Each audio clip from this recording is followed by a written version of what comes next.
ce matin, tous ensemble, unis, parce que nous sommes la famille de Dieu. Et nous sommes là pour célébrer le roi des rois, le maître, celui qui règne sur nos vies. Et c'est vrai, nous sommes là aussi pour célébrer l'engagement de notre sœur qui passe par les eaux du baptême. Quelle joie!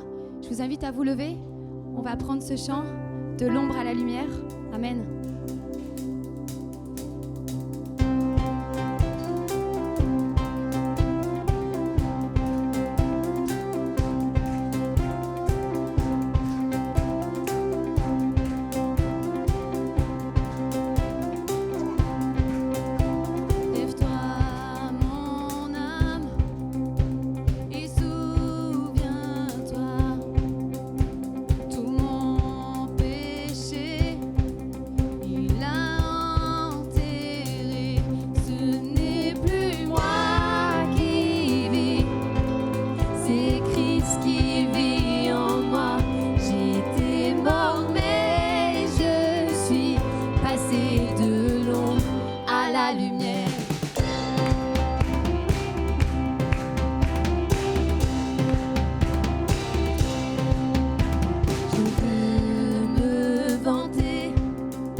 ce matin, vous qui êtes rachetés, vous qui êtes sauvés, vous déjà qui êtes passés par les eaux du baptême, prenez ce temps de qualité, ce temps de grâce que Dieu nous accorde de passer avec lui.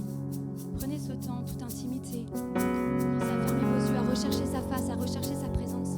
N'ayez pas peur d'élever la voix. Dieu est là au milieu de nous. Prenez cette place qui vous revient.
digne d'être élevé. Toi seul est digne d'être glorifié ce matin. Et je viens avec un cœur reconnaissant, avec un cœur pour toi, Jésus, parce que toi, tu es allé jusqu'au bout. Tu n'as pas hésité, tu n'as pas tourné le talon, tu es allé, tu as donné ta vie pour moi. Je ne méritais rien et pourtant tu l'as fait. Et pour ça, je veux te louer et t'élever au plus haut, Jésus.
Je fléchis les genoux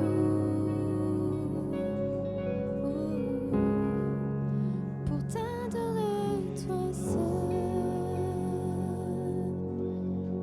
Ce matin, je vous invite à fléchir votre genou, fléchir votre cœur.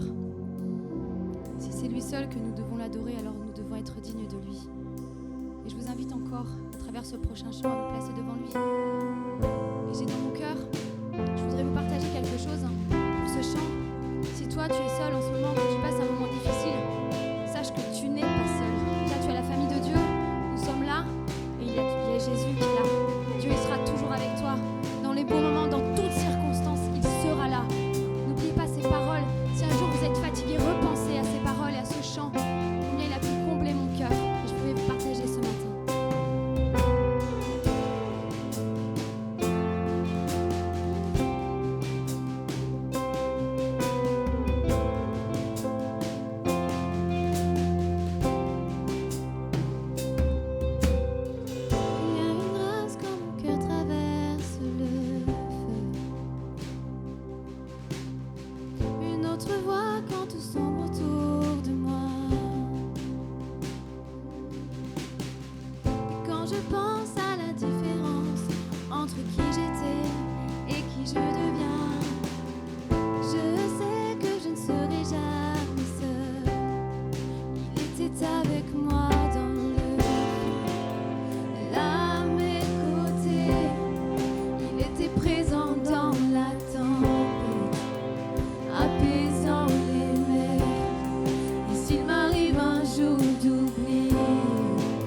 Le prix payé pour moi, il y a la croix.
Pendant que la mélodie continue de jouer, je vous invite à élever nos voix, plusieurs spontanément. Élevons notre voix, comme à l'instar de ce cantique, de ce chant. Malgré le feu, malgré la fournaise, ma foi me pousse à adorer Dieu. Mes convictions, l'expérience avec Jésus nous poussent à l'adorer encore ce matin. Voilà, élevons nos voix ensemble, comme nous dit l'Écriture, comme un bon parfum de bonne odeur de Christ. Voilà, louons le Seigneur. Prenons ce temps avant d'écouter la prédication de la parole de Dieu. Peut-être dans votre langue maternelle, mais louez le Seigneur. C'est un lieu de louange, de prière. Nous voulons vraiment que chacun puisse s'exprimer devant le Seigneur. Amen. Gloire à ton nom. Louange à toi, Seigneur. Louange à toi, Seigneur de nos vies. C'est toi qui es le Dieu de notre salut, le Dieu de notre délivrance. Tu es le même, tu ne changes pas. Ce que tu fais pour l'un, tu peux le faire pour l'autre. Gloire à ton nom. Louange à toi, Jésus. Oh, Rikim Barasa. Oh, Nduru Barabara Sandiri. Kandara Sandorobe. Louons le Seigneur. Le Dieu Emmanuel. Amen. C'est vrai. Gloire à Dieu. Shuro Sondoroba. Kandara Sandiri. Sunduru Barakai.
Bonjour à tous. Ah, il y en a qui ne sont pas arrivés encore. Bonjour à tous. Ah, là, j'ai tout le monde. Là, j'ai tout le monde. On a chanté « Il sera là avec toi dans le feu ». Il y a quelque chose de particulier. Merci vraiment au groupe de louanges pour ces bons moments, des moments de qualité. J'aime à dire que les temps où on chante, ce n'est pas des temps où on attend les retardataires. On se dit, tiens, un tel risque d'arriver en retard. On va chanter pour qu'il puisse arriver à l'heure, au moins écouter le message. Mais c'est vraiment des temps où on prépare nos cœurs, on dispose nos cœurs à recevoir la parole de Dieu. C'est vraiment des temps où on peut y pencher notre cœur. Là, vous m'avez ému là, avec ce chant, puisqu'on se rappelle que nous, on est passé par le feu, on est passé par la tempête. Ça a été compliqué. L'Église a été là. Le Seigneur a été là. Vous avez été là. Merci pour vos prières quand on a traversé le Covid avec mon épouse, quand moi j'étais hospitalisé 5 jours sous oxygène. Merci pour les prières. Merci aussi parce que vous avez prié pour Sainte. On recherchait un bâtiment, etc. Vous connaissez toute l'histoire pour ceux qui l'ont connue. Aujourd'hui, on peut être chez nous. On a fait le premier culte le 16 mai. On bénit Dieu pour ça. On bénit le Seigneur pour le couple pastoral qui nous a toujours tenus, soutenus. Et c'est ça l'Église de Jésus. Et curieusement, je suis venu pour qu'on puisse s'entretenir de l'Église. Comment est-ce que tu es entré dans l'Église ? Tout à l'heure, Adélaïde, elle va passer par les eaux du baptême. On a entendu le témoignage d'Isabelle et elle a été baptisée dans le premier culte. Quelque chose de magnifique. Je veux te rassurer déjà, l'eau, elle est bonne. Et vous qui nous suivez là par Internet, qui regardez cette vidéo, comment vous êtes entré dans l'Église ? Quelqu'un va me dire, mais par la porte ? Eh bien non, on n'entre pas dans l'Église en passant par la porte. L'Église, ce n'est pas le bâtiment. L'Église, c'est l'ensemble des rachetés. C'est pas le club où, parce qu'on se sent bien, on s'entend bien, on vient là ensemble, on passe un bon moment ensemble. Et non, pas du tout. C'est le peuple de Dieu. C'est ceux qui ont été arrachés à la mort, arrachés au péché, pour entrer dans le corps de Christ. Et c'est ça l'Église, c'est le corps de Christ. Mon partage ce matin, ce sera l'Église triomphe quand nous sommes tous ensemble. Vous vous souvenez? Tous ensemble, ouais. Ah, c'est pas de ça. L'Église, c'est autre chose. L'Église de Jésus a quelque chose de particulier, c'est que Christ l'a racheté en donnant sa propre vie pour que l'Église vive. Vous savez, il existe d'autres églises. Je ne parle pas spirituellement seulement. L'Assemblée nationale est une église au sens étymologique. C'est un rassemblement de ceux qui sont sortis du peuple français, qui ont été élus pour pouvoir voter des lois, etc., débattre au Parlement des choses qui concernent la République. C'est ça le Parlement. C'est l'Église nationale. Je crois que j'ai perdu certains là. Ils se disent, mais de quoi est-ce qu'il est venu nous parler là? L'Église, c'est ceux qui sont sortis d'un endroit pour faire partie d'un rassemblement, d'une assemblée. Église assemblée. L'Assemblée nationale, ils sont sortis du peuple pour devenir cette Assemblée nationale où on vote les lois, on débat, etc. Mais ce matin, j'aimerais nous dire, il se passe des choses quand nous sommes ensemble. Il se passe des choses quand nous sommes ensemble. Et l'Église triomphe toujours quand nous sommes ensemble. Chacun à sa place. Venez, on va attacher nos ceintures, on va voyager. Le voyage nous conduit dans le livre de l'Exode. Moïse fait en sorte que à Horeb, il y a le rocher qui est fendu et il y a de l'eau qui sort. Et il se passe ceci, Exode chapitre 17. À partir du verset 11, nous lisons ceci. Amalek est sorti, est venu devant Israël pour combattre Israël. Et voilà ce qui se passe. Verset 11. Lorsque Moïse élevait sa main, Israël était le plus fort. Et lorsqu'il baissait les mains, Amalek était le plus fort. Les mains de Moïse étant fatiguées, ils prirent une pierre qu'ils mirent sous lui et il s'assit dessus. Tu veux le confort? Tu es bien assis ce matin? On va mettre une pierre dessous. Comme ça, tu vas être mieux. Une pierre dessous lui. Aaron et Hur soutenaient ses mains, l'un d'un côté et l'autre de l'autre, et ses mains restèrent fermes jusqu'au coucher du soleil. Verset 13. Et Josué vainquit Amalek et son peuple au tranchant de l'épée. Amen. Il y a plusieurs personnages là, on en parlera tout à l'heure. Mais j'aimerais d'abord commencer en disant, comme je disais tout à l'heure en introduction, il se passe des choses quand l'Église est tous ensemble.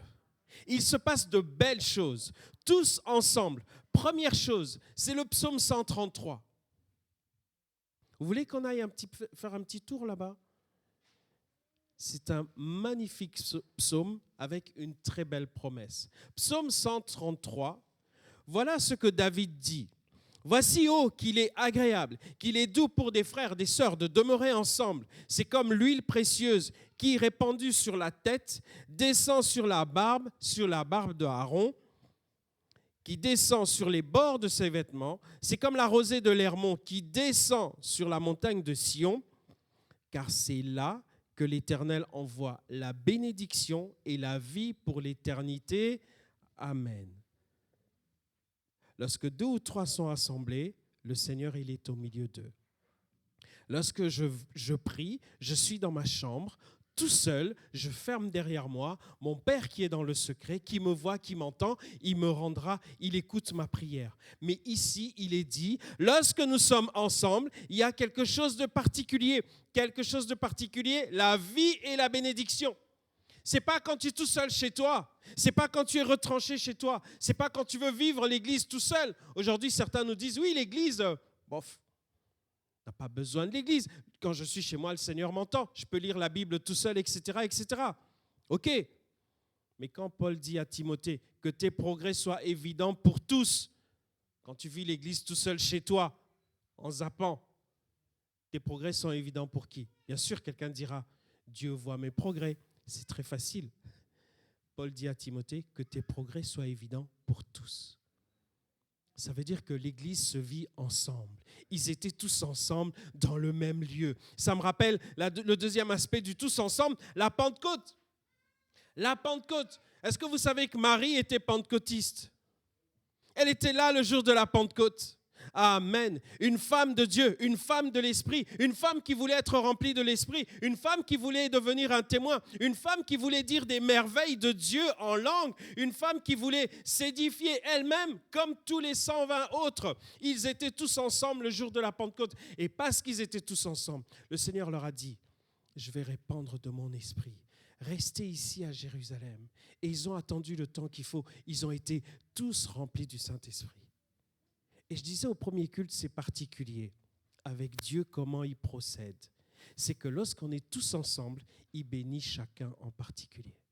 Le jour de la Pentecôte, ils étaient tous ensemble et Dieu a fait descendre sur chacun des langues, comme des langues de feu, sont descendues sur chacun séparément. C'est-à-dire que s'ils étaient tous seuls à la maison, il n'y aurait pas eu le même effet parce qu'ils sont tous ensemble. Le jour de la Pentecôte, Dieu bénit tous et chacun. Et dernière chose sur le tous ensemble. Dans le même lieu aussi. Pierre est arrêté et l'Église prie pour Pierre. Vous vous souvenez? L'Église prie pour Pierre. L'Église ne prie pas pour que Pierre soit libéré. Vous savez ça? Parce que si l'Église priait pour que Pierre soit libéré, comment ça se fait que celle qui est venue ouvrir la porte ne l'a pas reconnu? Parce qu'elle ne s'attendait pas à voir Pierre là. La Bible nous dit il priait pour Pierre. Lorsque Jésus a demandé à prier pour Pierre, parce que Satan avait réclamé Pierre pour le cribler comme du froment, Jésus n'a pas dit, j'ai dit à Satan, va-t'en. Il n'a pas dit, j'ai prié pour que l'épreuve s'éloigne de toi.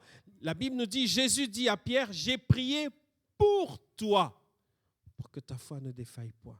L'Église priait pour Pierre, et parce que l'Église était ensemble.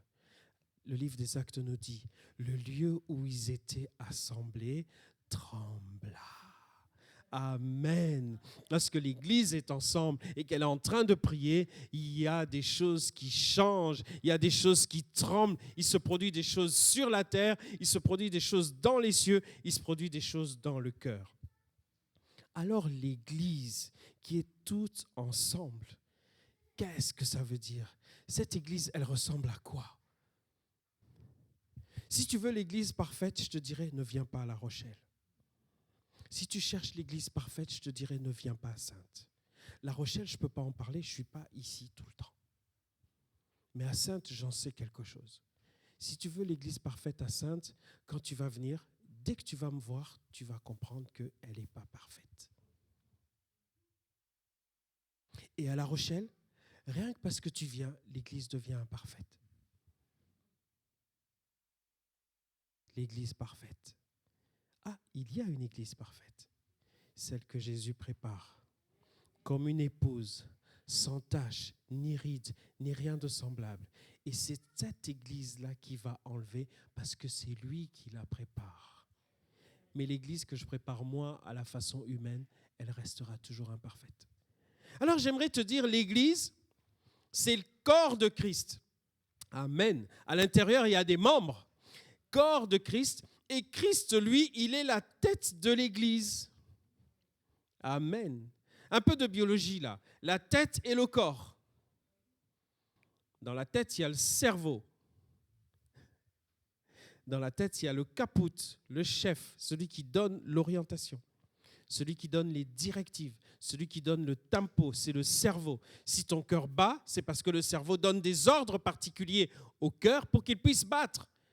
Et je disais au premier culte qu'à la surface du cœur, il y a des cellules qui sont responsables de l'automatisme du cœur. Et ces cellules-là, on n'a jamais trouvé comment ça se fait qu'à quelques semaines, lorsque l'embryon, le fœtus se forme, elles commencent à battre ces cellules. On ne sait pas pourquoi et comment elles commencent à battre. Et elles ne s'arrêteront qu'au jour où on va dire décédé à telle heure, tel jour. Elles ne s'arrêteront jamais. Mais c'est parce que le cerveau donne des ordres précis. Il va donner tout à l'heure, dans quelques quelques minutes là, il va donner des ordres, le cerveau, à ton estomac de commencer à... Parce qu'il faut que tu digères. Il va donner à tes intestins l'ordre de...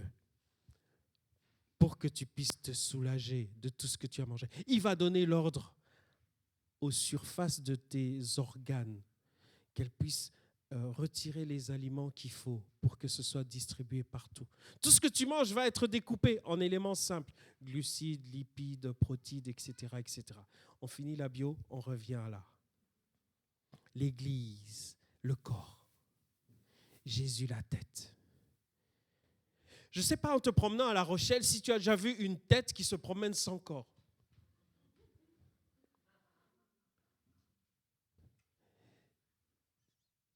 C'est décédé. C'est mort. C'est pas possible. Par contre, dans l'autre sens, est-ce que tu as déjà vu un corps qui se promène sans tête? Non. Viens pas me parler ici des zombies. Les zombies, ça n'existe pas. Les zombies, c'est une légende humaine des Américains, parce que eux, comme leur pays n'a jamais existé avant, qu'ils ont pris des gens à droite et à gauche, ils ont fabriqué un pays. Et quand tu fabriques un pays comme ça, il te faut des légendes, il te faut des choses. Mais comme ils n'ont jamais eu un truc comme nous, là, en France, comme ailleurs, mais ils ont inventé les zombies en empruntant un peu aux Haïtiens, en empruntant un peu aux Béninois, tout ça, etc. On a créé quelque chose là avec les zombies. Mais ça n'existe pas, les zombies. Bon, un jour, on en parlera peut-être. Mais c'est des vraies choses. C'est ténébreux. Le corps, il tient sa vie de la tête. Point. Quand on dit mort cérébrale, ça veut dire que le reste du corps est mort. C'est fini. Il n'y a plus rien à faire. Par contre, mécaniquement, parce qu'on alimente le corps en oxygène, tout ça, on a la poitrine qui se lève et qui descend, tout ça. Mais quand le cerveau est mort, il n'y a plus rien qui fonctionne dans le corps. Mort cérébrale, on dit on débranche, c'est terminé. Et j'aimerais dire, l'Église de Jésus, le jour où Jésus n'est plus la tête, l'Église est morte. Si l'Église est bâtie sur autre chose que Jésus, l'Église est morte. Et j'aimerais te dire, qui est ta tête? Qui est à ta tête? Qui te prend la tête? Le corps sans tête n'a pas de vie. La tête sans corps n'a pas de vie. La vie, elle provient de ce que le corps, il tient sa vie de la tête. Et je rappelle aussi que l'Église, bien sûr là, dans l'Exode, on voit quelque chose de particulier. Il y a comme une coordination qui se fait par rapport à un combat. Rappelons-nous que l'Église de Jésus, elle est engagée dans un combat spirituel où on combat contre le diable et les démons qui ne veulent pas que du bien. Il n'y a pas des petits démons gentils. Il n'y a pas des petits diablotins. Le diable, il a de mauvais sentiments envers l'Église. Il a de mauvais sentiments envers toi. Parce qu'il a la haine de Dieu, il a voulu prendre le trône de Dieu, il a voulu monter en orgueil jusqu'à se mettre sur le trône de Dieu, se déclarer Dieu lui-même. Ainsi, Dieu l'a précipité, il a été jugé. Colossiens chapitre 2 nous dit au verset 13 que Christ a pris celui qui est maître de la prestidigitation, maître de la magie, maître du spectacle, le diable. Il aime le spectacle. Vous avez déjà vu les gens possédés, comment ils se mettent en spectacle? Mais la Bible nous dit, Christ a triomphé du diable, des démons, des puissances, en les livrant publiquement en spectacle, en triomphant d'elles par la croix. Sur la croix, il n'y a pas eu un spectacle, mes amis. La croix, ce n'est pas un spectacle, c'est une vraie boucherie. Quelque chose de terrible. Et là, sur la croix, Christ a remporté la victoire sur le diable, définitivement.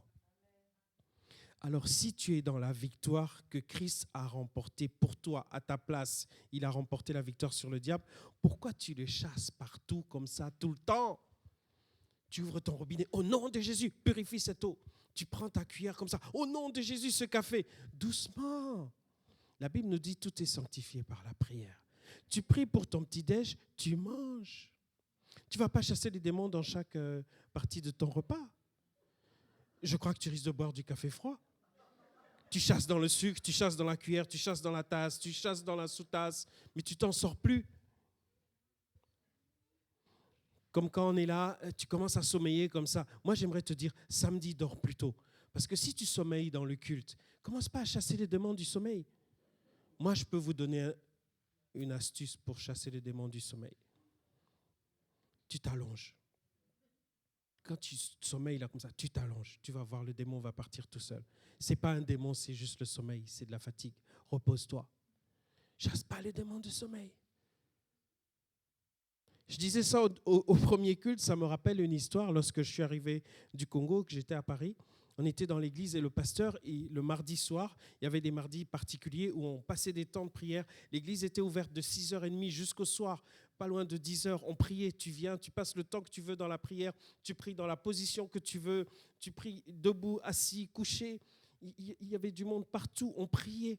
Le temps que tu veux, tu pries 5 minutes et puis tu t'en vas. Personne ne va te juger, te dire reste encore, etc. Et c'était un jour d'Halloween. C'était Halloween dehors, les gens étaient déguisés et tout ça. Et il y avait une baie vitrée. Et là, un jeune qui ne voyait pas assez, c'est un peu comme là-bas, il ne voyait pas assez ce qui se passait dans l'église. Donc il s'est approché jusqu'à se coller à la vitre pour voir, puisqu'il voyait des ombres. Et à côté de moi, il y a une mamie qui priait. Et elle lève la tête et elle voit cette ombre-là d'un jeune qui s'était déguisé en diable, des cornes, la queue, tout ça. Bon, je ne sais pas qui l'a vu le diable comme ça avec des cornes et la queue. Bon, moi, je n'ai jamais vu, mais je sais qu'il est vaincu. Amen. C'est l'agneau qui a vaincu le diable. Et là, elle a levé la tête, elle a dit, Satan, Satan, laisse-moi tranquille. Moi, je ne t'ai rien fait. C'est le pasteur qui te chasse tout le temps. Moi, je ne t'ai rien fait. Laisse-moi tranquille. Et il y a des chrétiens comme ça, ils se demandent, mais qu'est-ce qui m'arrive ? Qu'est-ce qui m'arrive ? J'ai rien fait au diable. Comment ça, tu n'as rien fait au diable ? Tu es sorti de chez Pharaon. Tu étais esclave de Pharaon de ce monde. Et Pharaon de ce monde, quand il te voit partir, il sait qu'il a un esclave, une esclave en moins. Il veut te récupérer pour que tu restes à nouveau en esclavage pour le servir. Tu n'as rien fait au diable. Si tu lui as fait quelque chose, tu t'es détourné du péché, tu t'es détourné des ténèbres pour te tourner vers la lumière. Tu t'es détourné des œuvres du diable pour te tourner vers Jésus. Bien sûr que ça le dérange. Et il fait la guerre et il te fera toujours la guerre. Mais j'ai une bonne nouvelle. Il est vaincu. Christ l'a livré publiquement en spectacle. Tu n'as plus à craindre le diable. Je dirais c'est comme un lion, puisque la Bible ne dit pas qu'il est un lion, mais il est comme un lion. Il rugit comme un lion. Le lion, c'est Jésus. Lui, il rugit comme le lion, mais il n'est pas le lion. C'est comme un lion en cage. Je ne sais pas si vous avez vu des lions en cage. C'est comme un petit chaton comme ça. Il est là comme ça dans sa cage. Il ne peut rien te faire. Il peut rugir comme il veut. Il ne te touchera pas. Bien sûr, si la cage est fermée et bien en sécurité. On est d'accord. Mais si tu vois un lion dans la savane, là, c'est une autre question. Il faut que le Seigneur il ait intercédé déjà pour toi. Ou qu'il ferme la gueule du lion. Mais ce lion, celui qui fait comme le lion, là, il est vaincu une fois pour toutes. Le diable est vaincu.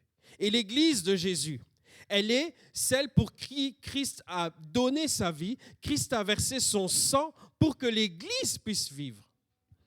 Jésus, qui est le second Adam, il a fait comme Adam. Adam, frappé d'un profond sommeil, on lui ouvre le côté, on retire le côté, on crée Ève à côté. Christ, frappé d'un profond sommeil, il est mort, hein? On a tapé dans le côté avec une épée, il en est sorti du sang et de l'eau, et c'est l'Église qui va devenir son épouse pour les noces de l'agneau, qui sort du côté de Jésus, de son amour, qui sort pour être celle qui sera le corps de la tête qui est Christ. Et cette Église, elle est triomphante à cause du triomphe de Jésus, pas à cause de notre triomphe. Individuellement, nous sommes plus faibles que le diable. Mais Église, enfants de Dieu, nous sommes devenus plus forts par ce que Christ a fait pour nous. Alors revenons à notre combat là avec Amalek. Moi, avant de me convertir, j'aimais la bagarre. J'aimais beaucoup ça. J'aimais ça. Maintenant, j'aime encore plus. Amen. Je ne parle pas de taper sur les gens. Je parle des bagarres qu'il y a dans l'Église et des triomphes que l'Église remporte. Je parle des bagarres qu'il y a dans la parole de Dieu et des victoires que Jésus donne. Bagarre contre le péché, Christ l'a remporté. Bagarre contre la mort, il est ressuscité. Bagarre contre la chair, il a crucifié la chair à la croix. Bagarre contre le monde, il a vaincu le monde. Bagarre contre les puissances, il a triomphé d'elles par la croix. Christ est le plus grand des vainqueurs. Et maintenant, je vais te dire, tu te places de quel côté ? Est-ce que tu te places du côté des vainqueurs ou est-ce que tu te places du côté des vaincus ?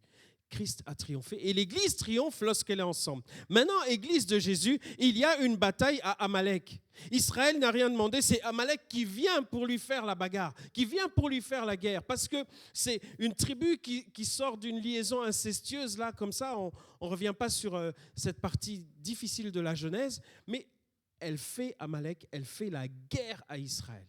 Mais constamment, tout le temps, etc., comme une épine. Et là, elle sort au-devant d'Israël pour lui faire la guerre encore. Et là, il y a des personnages qu'on a lus tout à l'heure dans Exode 17. Il y a Moïse avec ses bras levés. Il y a la pierre sur laquelle il est assis. Il y a Aaron et Hur. Et il y a Josué et l'armée qui se trouve dans la vallée. Et c'est de ça que je voudrais nous parler. L'Église de Jésus, qui triomphe quand nous sommes tous ensemble. Vous vous souvenez, Habakkuk, au chapitre 2, Habakkuk est là, il est dans sa tour, et il est comme une sentinelle. De la tour, il surveille la muraille, et il surveille au loin, il regarde au loin. Et c'est lui qui doit siffler, c'est lui qui doit donner le signal lorsqu'on est attaqué. Il dit, attention, ils arrivent, à vos gardes, préparez-vous. Quand on était là-bas, quand on faisait protection rapprochée, quand on nous formait au tir, on dit armée, prêt, faites feu. On doit entendre boum, un seul. Mais si on entend boum et boum, on dit il y a quelqu'un qui a tiré après les autres. C'est qui ? La sentinelle, elle veille. Habakkuk était là et il veillait. Il dit, je veillais pour voir ce que l'Éternel me dirait et ce que je répliquerai après. Et là, Habakkuk, il est à son poste. Il dit, j'étais à mon poste et je veillais. Et l'Église de Jésus, l'Église toute ensemble qui triomphe, c'est parce que chacun se trouve à sa place. Nous sommes ensemble, mais chacun doit être à sa place. Mon père disait, reste à ta place, on saura toujours où te trouver. Amen. Je cherche Samantha. Je cherche Samantha. Samantha, t'es où? J'ai trouvé Samantha derrière une caméra. Tu as Samantha. Je l'ai trouvée. Je cherche Soraya. Je monte à l'étage. Il y a un culte pour les enfants. Il y a une monitrice. Il y a des moniteurs. Ah, ça y est, j'ai trouvé Soraya. Pourquoi? Parce qu'on sait où elle se trouve. Elle est à sa place. Mais si alors qu'on te cherche à l'église, toi tu dis, aujourd'hui j'irai bien au culte à Sainte, ça me dirait bien d'aller à Sainte, tu vas à Sainte. On t'attendait à la batterie, Manu. Pourquoi tu es allé à Sainte? C'était ton tour de jouer. Pourquoi tu es allé à Sainte? Tu n'es pas de batterie à Sainte, on n'a pas la même batterie déjà. Il va jouer avec le cajon.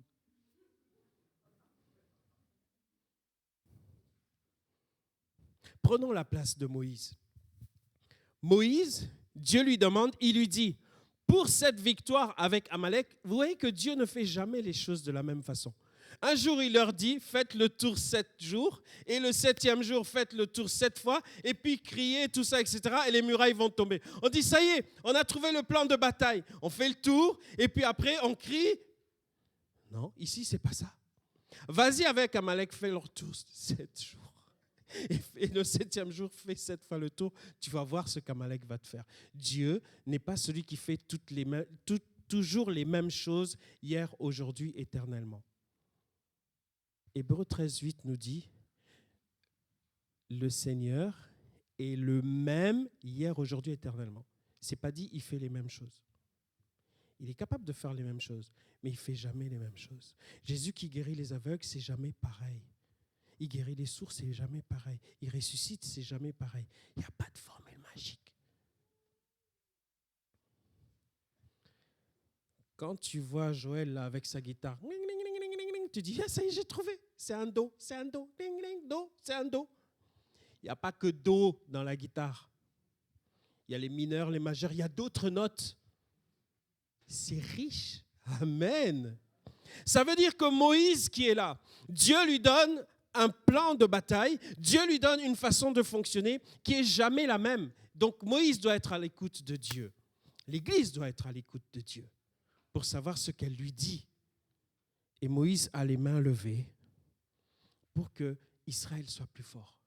Et parce que Moïse a les mains levées, Josué dans la vallée, il combat et il a la victoire. Il est plus fort. Mais la Bible nous dit que ce Moïse-là qui a les bras levés, et chaque personnage ici nous rappelle Jésus.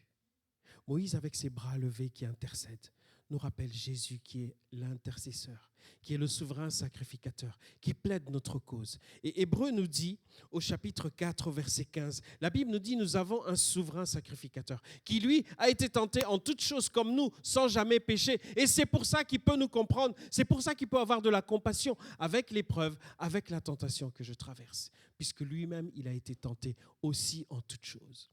Moïse nous fait penser à Jésus, qui intercède. L'Église doit être aussi cette Église où certains sont à la place de Moïse pour intercéder.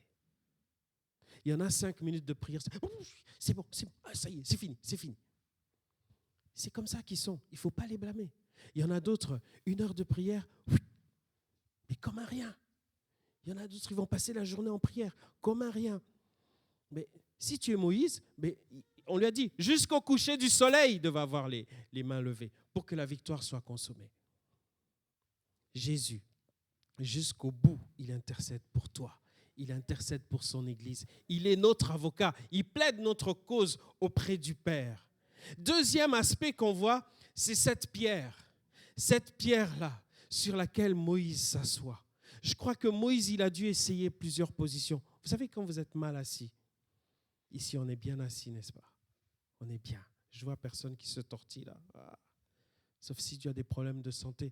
Mais Moïse, à un moment, il a dû commencer à se tortiller, se mettre d'un côté, se mettre de l'autre, parce qu'il était mal assis. Il n'était pas comme il faut.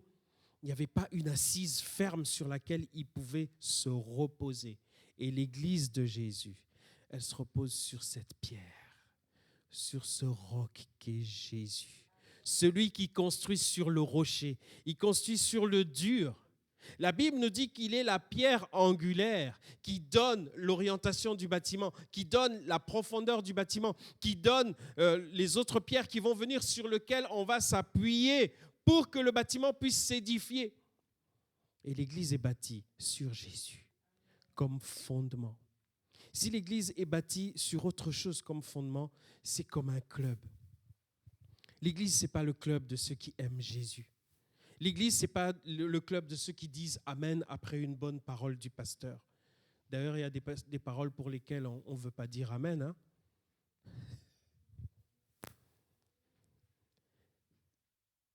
Cette pierre qu'ils ont rejetée, nous dit l'apôtre Pierre, elle est devenue la principale de l'angle.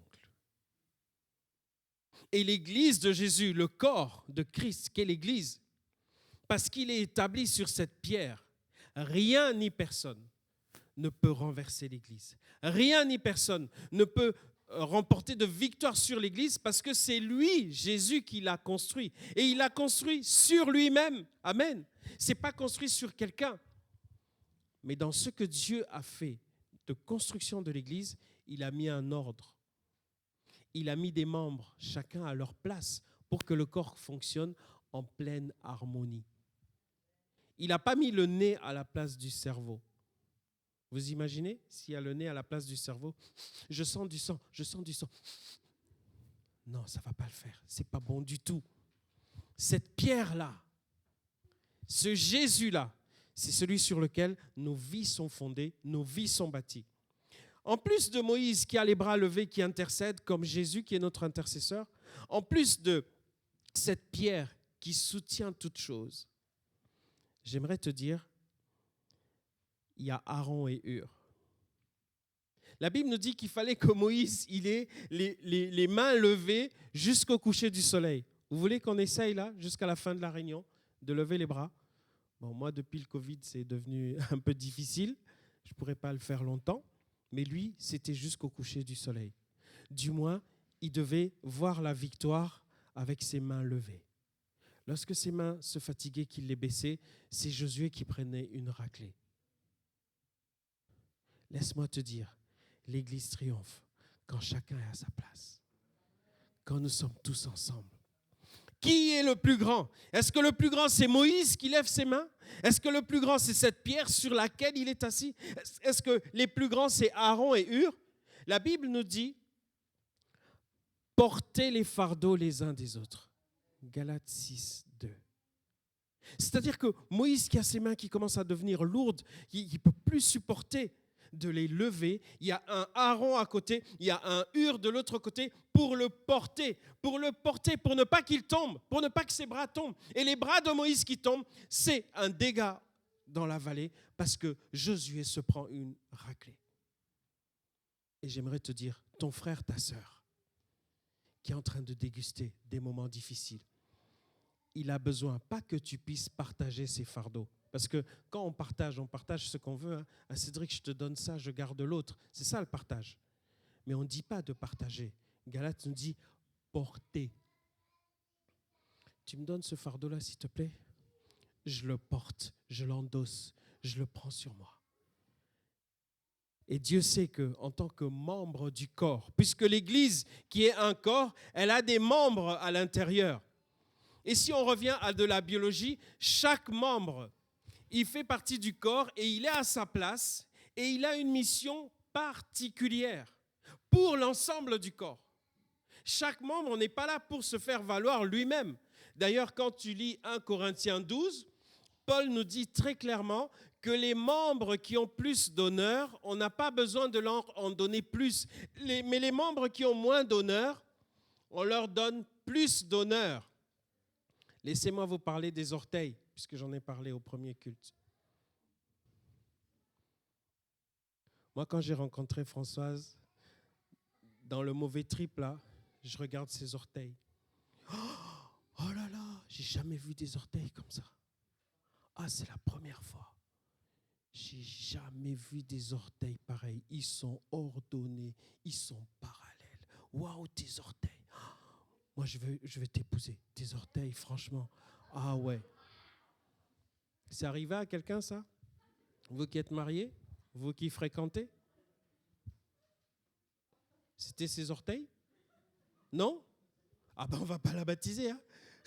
Si tu n'as pas regardé ses orteils, on ne la baptise pas, ta femme. Hein? Non, ce n'est pas les orteils. Et ce n'est pas une autre partie du corps, d'ailleurs. Ça commence d'abord par l'âme. Il se passe quelque chose. L'homme quittera son père et sa mère, s'attachera à sa femme. Le mari s'attachera à sa femme, la femme s'attachera à son mari, et les deux deviendront une seule chair. Cet attachement-là d'abord. Et après cet attachement-là, on commence à regarder. Amen. Mais quand on commence par regarder d'abord, il n'y a pas d'attachement à l'âme, il y a l'attachement aux orteils. Tu regardes les orteils. Tu dis, ah non, non, non, tes orteils là, ah, il faut mettre du vernis. Vernis, vernis, vernis, vernis. Non. Mais par contre, dans le corps, tellement c'est bien coordonné. J'ai dit tout à l'heure, et c'est la Bible qui le dit, que ceux qui ont moins d'honneur, c'est ceux qu'on entoure de plus d'honneur. Regardez quand tu marches sur le petit orteil de quelqu'un, qu'est-ce qui se passe? Réaction immédiate de la bouche et du reste du corps. Aïe! Et il te repousse. Tu as envie de lui dire, excuse-moi, bouche, bras, j'ai pas d'histoire avec vous. Moi, j'ai un problème avec l'orteil sur lequel j'ai marché. Vous vous mêlez de quoi? C'est le corps tout entier qui souffre. Quand un membre souffre, c'est tout le corps qui souffre. Quand un membre est honoré, ce sont tous les membres qui sont honorés. 98, rebelote en 2018, tu étais devant ton poste télé, tu as crié « Oh, on est les champions, oh, on est les champions ». Tu es champion de quoi? Tu es champion de quoi? Tu étais en train de boire, tu étais en train de te manger les chips devant la télé et tu cries « On est les champions ». Pourquoi tu cries « On est les champions » ? Tu avais raison de le faire, ce n'est pas un reproche. C'est parce que c'est collectif. En tant que Français, tu t'appropries cette victoire qui est une victoire collective. Mais tu n'es pas comme ce joueur de l'Allemagne. Je ne sais pas, si tu n'aimes pas le foot, tu vas nous rejoindre tout à l'heure. Alors, ce joueur-là, France-Allemagne, il y a quelques semaines, là, il marque contre son propre camp. Et quand il marque contre son propre camp, quelle ovation! Toute l'Allemagne l'applaudit. Lui, il est content. Il dit, yes, je rêvais de marquer à l'Euro. J'ai marqué mon premier but à l'Euro contre mon propre camp. Ouais, regardez-moi, c'est moi. Est-ce que c'est comme ça qu'il a fait? Jamais de la vie. Il était malheureux comme un pou. Mais malheureux, le pauvre. Par contre, il y en a un qui n'a même pas touché le ballon pour marquer. Il a été juste à l'origine de l'action qui a fait que l'autre il marque contre son camp. Il était là, ouais, but, but, but. Et nous tous là derrière. Quand tu marques contre le pasteur, quand tu marques contre ceux qui s'occupent de tes enfants, quand tu marques contre ceux qui t'ont accueilli, mais c'est n'importe quoi, moi je me suis inscrit parmi les premiers, comment ça se fait qu'on n'a pas? C'est l'imprimante, la fin de page là, ça ne s'est pas imprimé. On n'a rien contre toi. On ne marque pas contre sa propre équipe. C'est du jeu collectif. Quand on dit « Waouh, on entend bien, le son il est super », c'est le sonorisateur qui reçoit, le ou la sonorisatrice qui reçoit les honneurs, et c'est toute l'église de La Rochelle. Amen. Mais si je suis là, je bégaye dans le micro parce qu'on ne m'entend pas, c'est les sonorisateurs, bien sûr, en premier. Et c'est toute l'église de La Rochelle aussi. Aaron et Hur, ils portent les fardeaux. Je les bénis, je les aime. Mais allez vers eux. Quand ça marche, allez leur dire c'était bien aujourd'hui. Parce que quand ça ne marche pas, vous vous tournez à chaque fois. Et quand ça marche, il faut leur dire c'est bien. C'est ça l'Église. Membres les uns des autres. Et quand un membre a besoin, c'est tous les membres qui sont dans le besoin. Quand un membre est honoré, ce sont tous les membres qui sont honorés. Dernier personnage, après Moïse qui nous rappelle Christ qui intercède pour nous. Après cette pierre qui nous montre que c'est Christ, la pierre sur laquelle nous sommes bâtis. Après Aaron et Hur qui nous montrent que nous avons besoin en tant que membres du corps de porter les fardeaux les uns les autres. Christ a porté notre propre fardeau, celui de notre péché. Il l'a porté lui le premier. Mais j'aimerais dire, Josué et l'armée qui était dans la vallée. Quelle galère pour eux. Ta réussite ou ton échec dépend d'un monsieur qui est assis, n'est-ce pas, qui fait rien d'autre qu'être assis et qui lève ou qui baisse les bras. Ah là là, j'aurais voulu parler du pasteur et de sa rémunération, du pasteur et du temps qui passe, du pasteur et de son travail. Mais j'aimerais qu'un jour, bien prochain, je puisse revenir ici, donc j'en parlerai pas. Parce que, je peux vous donner juste quelques titres, parce que le pasteur, il travaille que le dimanche. Ou les mardis quand il y a la réunion, n'est-ce pas? Ou le pasteur, ce sont nos dîmes qui le payent.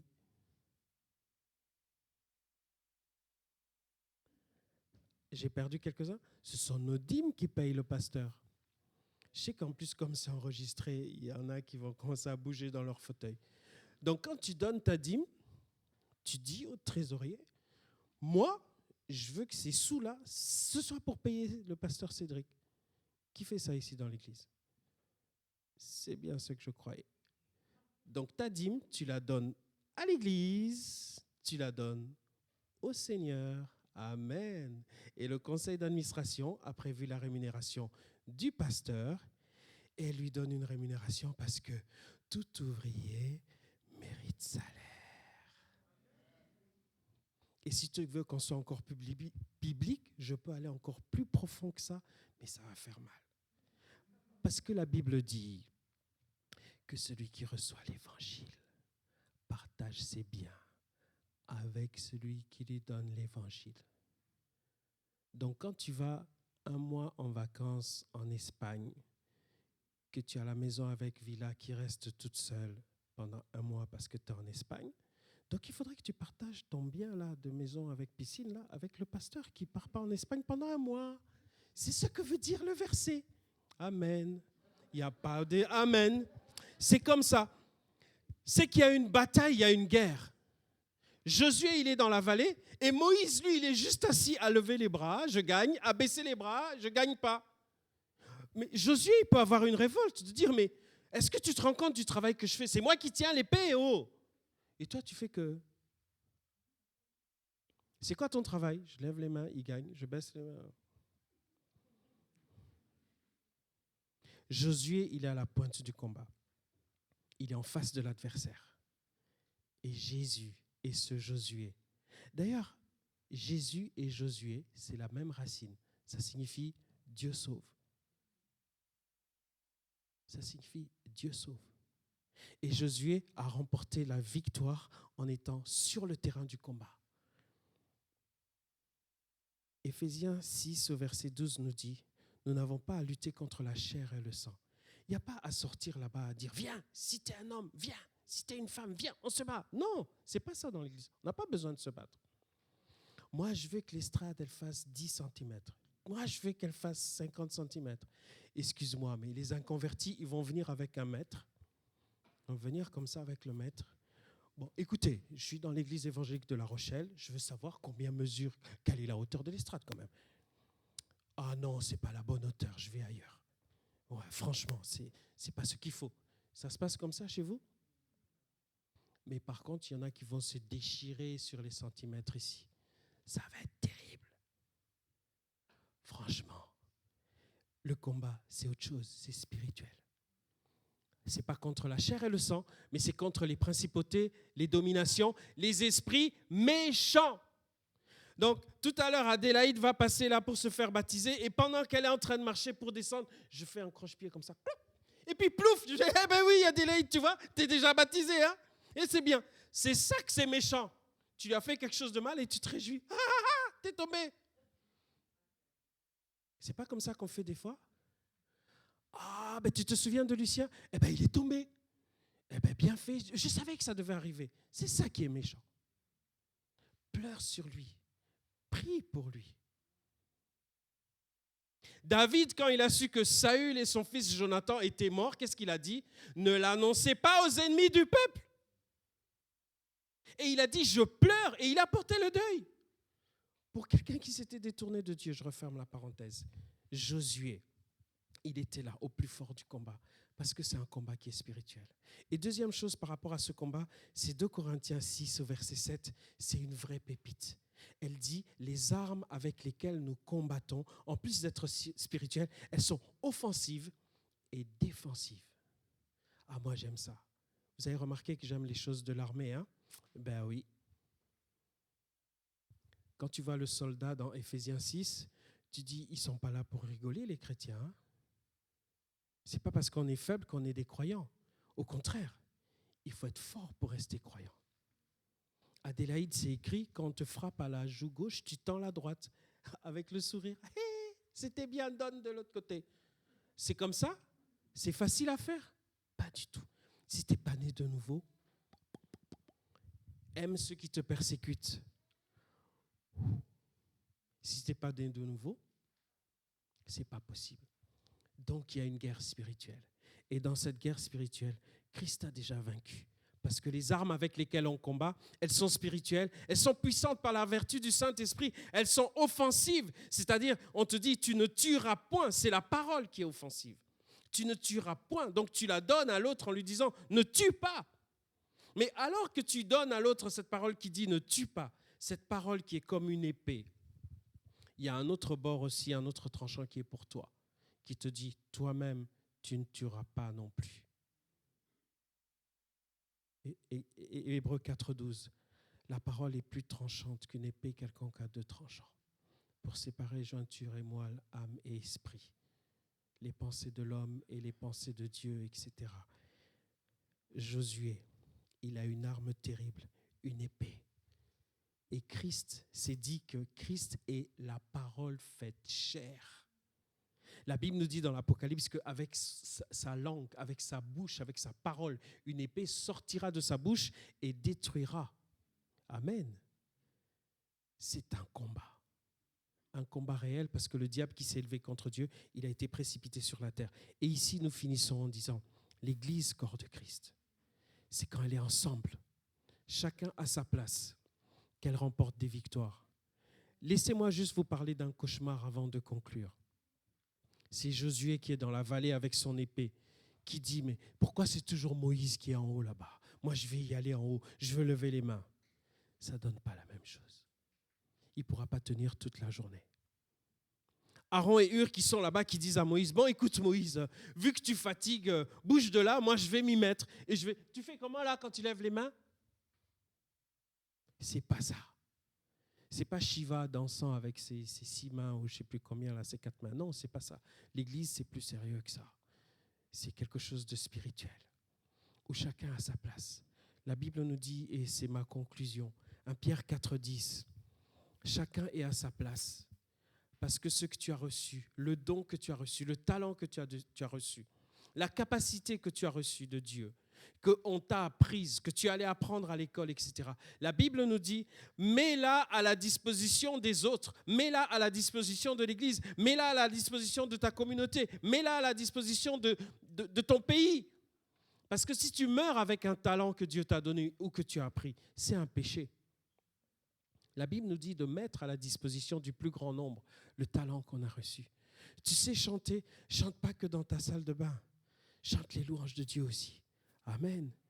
Et si tu veux venir avec Clérane et Mathilde ici, il ne faut pas que tu dises moi, tu sais, je chante faux, mais Dieu entend juste. C'est vrai. Dieu entend juste parce qu'il entend ton cœur qui chante. Mais nous, on entend faux. Et le corps va faire que on va venir te dire, Patrick, tu devrais prendre des cours de chant. Et après, tu pourras, amen, tu pourras chanter. Le corps est comme ça. Chacun est à sa place. Chaque membre est à sa place. On n'en vit pas la place de l'autre. Au contraire, on regarde l'autre comme au-dessus de nous. On regarde l'autre comme quelqu'un qu'on doit servir. On nous appelle serviteurs de Dieu parce qu'on vous sert. Mais vous aussi, vous êtes serviteurs et servantes de Dieu parce que vous servez Dieu et vous servez son Église et vous servez votre prochain. Tu aimeras ton Dieu, tu aimeras ton prochain, tu t'aimeras toi-même. Tu serviras Dieu, tu serviras ton prochain et ça te servira, ça te bénira. Tu auras une récompense. Tu vas engranger des choses dans le ciel. Que le Seigneur nous aide, qu'on puisse réaliser que ce qu'il nous a donné, ce n'est pas pour une consommation personnelle, mais c'est pour que nous puissions le mettre au service des autres. Adélaïde, je ne sais pas ce que tu sais faire, mais quelle que soit la plus petite chose que tu saches faire, mets-le au service du plus grand nombre, pour qu'il soit béni et tu en seras béni toi aussi. Et les autres, servez-la aussi, encouragez-la, priez pour elle, donnez pour elle. Elle aura peut-être besoin de faire une formation, je ne sais pas dans quel domaine, mais vous mettez la main au porte-monnaie, vous payez pour qu'elle puisse faire cette formation. Ceux qui n'ont pas les moyens de payer pour sa formation, mais vous priez pour elle. Ceux qui n'ont pas le moyen de prier ou de payer pour sa formation, vous venez prendre des nouvelles. Comment ça se passe ta formation? C'est ça le royaume de Dieu. Chacun à sa place, parce qu'on est un corps. La tête, c'est Jésus. La vie provient de la tête pour se communiquer dans le corps. Nous prions le Seigneur ensemble. Dieu notre Père, nous venons nous approcher de celui qui est vivant. Nous venons nous approcher de celui qui, en toute chose, fait ce qui est parfait. Nous nous réjouissons pour Isabelle qui s'engage par les eaux du baptême, pour Adélaïde qui s'engage par les eaux du baptême. Nous te bénissons pour chacun d'entre nous qui avons besoin d'être relevés, qui avons besoin d'être fortifiés, qui avons besoin d'être guéris. Merci Seigneur de poser ta main sur celui qui est dans le corps et qui cherche sa place, afin que tu puisses l'orienter, afin que dans son cœur cette prière s'élève en te disant « Seigneur, fais-moi voir ma place dans ton corps ». Et nous te prions pour ceux qui sont à leur place dans le corps, afin qu'ils puissent enfanter des âmes, qu'ils puissent enfanter d'autres serviteurs, d'autres servantes qui vont entrer dans le corps et prendre leur place. Merci pour ta fidélité envers nous. Merci parce que tu es ce Dieu plein de patience, qui nous change, qui nous transforme. Et Seigneur, nous voulons te prier pour quelqu'un qui n'a peut-être pas encore sa place dans le corps, afin que tu l'attires à toi, afin que nous sachions l'accueillir et que nous sachions lui donner ce qu'il lui faut, afin que, Seigneur Jésus, il grandisse en toi, il puisse te connaître, s'engager avec toi. Sois béni et glorifié dans le nom de Jésus. Bénis cette église de La Rochelle. Merci pour le travail qui a déjà été accompli depuis toutes ces années. Merci pour ce que tu as en réserve pour cette belle communauté, pour cette belle ville de La Rochelle. Et merci pour ce que tu es en train de faire de la vie du pasteur Cédric et de Soraya, de leur famille. Merci parce que toi, tu agis là où ils seront, Seigneur, à Avignon. Tu les bénis. Tu as de belles choses en réserve pour eux, comme tu as des belles choses en réserve ici. Dans le nom de Jésus, nous te bénissons. Nous prions aussi pour Rémi, pour Mélissa qui